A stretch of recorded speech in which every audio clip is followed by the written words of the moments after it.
Kale futo libele nimpasa Yehova pakuti ndidziwa iyeyo ndiye thandizo langa nakumudwa sangalata kalila tontoza ndiye sinidankawa konse moyo wanga ndiye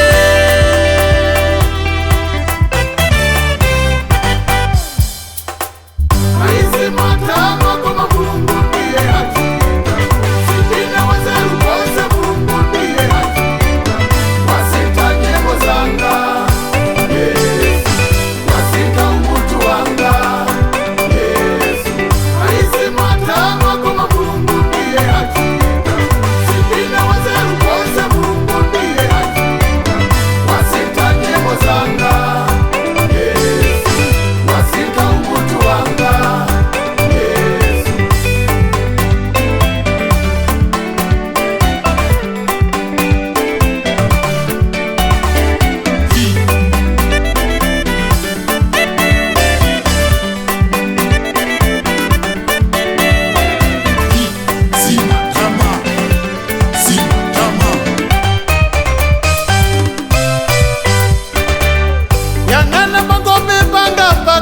mabazi anga chakuja changa sofala ni Mulungu kunchito banjalanga kumpingo Mulungu tono udela nyika wangati ulibenzelu